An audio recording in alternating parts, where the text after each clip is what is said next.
Il débarque en caserne après 48 heures de patrouille. Cette unité antiterroriste appartient à la Légion de gendarmerie d'intervention de Mbao, plus que mobilisée en cette période d'état d'urgence. La LGI fournit quotidiennement des escadrons au profit de la Légion Ouest et une base arrière constituée par des unités en réserve en mesure d'intervenir sur ordre. Ces escadrons sont répartis en groupes et déployés au niveau de certains points et carrefours dans le secteur de compétence de la Légion Ouest, dans la région de Dakar, de 20h à 6h du matin. Ces unités légères peuvent être renforcées en cas de nécessité par l'escadron blindé. L'escadron blindé peut intervenir comme tous les autres escadrons pour maintenir ou rétablir l'ordre, mais à la seule différence que là où on attend le plus l'escadron blindé, c'est quand il y a trouble à l'ordre public, des troubles d'une intensité en tout cas assez soutenue. Même décrété dans un contexte d'urgence sanitaire, le couvre-feu impose protection, contrôle et surveillance. Alors, tous les services de la gendarmerie sont mis à contribution, à l'image de l'escadron de surveillance et d'intervention de Dakar et du Sinogroupe de Mbao. Dans le cadre de la gestion de la lutte contre le Covid-19, le Sinogroupe, au même titre que les autres forces de gendarmerie, est déployé depuis quelques jours.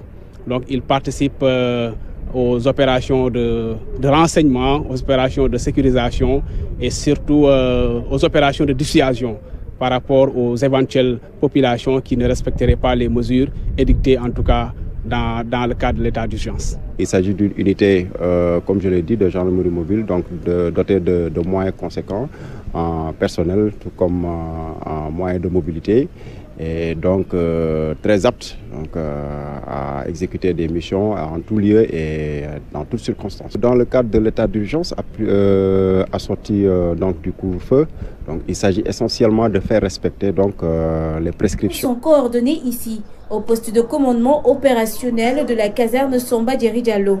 Au quotidien, les différentes cellules composantes du centre rendent compte de leur travail.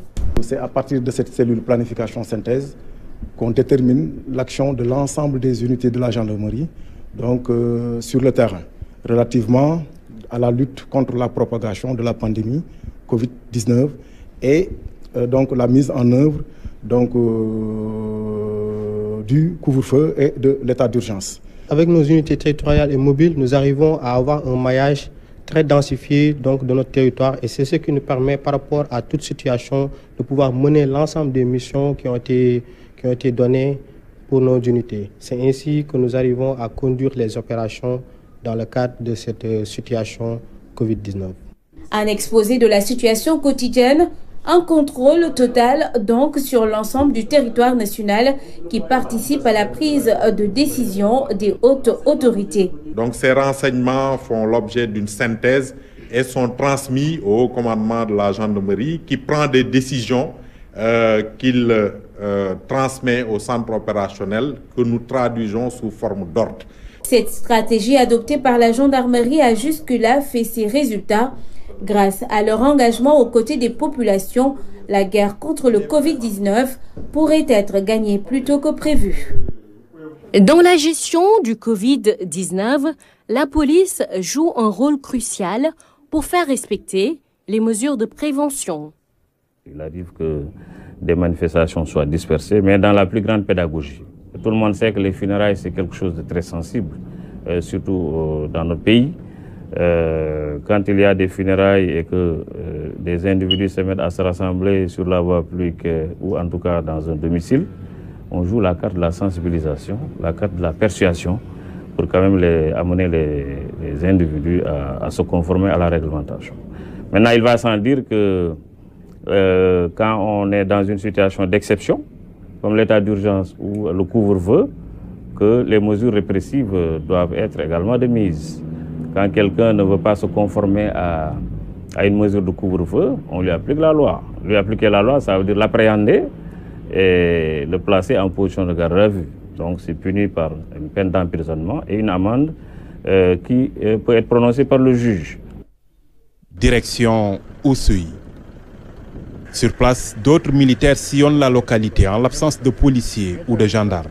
Je commande la section d'intervention au niveau du PC de Oussouye, dans le secteur 51. Chaque jour, à partir de 21h, des patrouilles quotidiennes sont effectuées par les mêmes éléments de cette section, voilà, pour couvrir l'ensemble des localités, pour imposer bien sûr, interdire carrément les mouvements des populations. Dans le cadre du couvre-feu, notre principal rôle, c'est d'insister surtout par rapport aux mesures de prévention.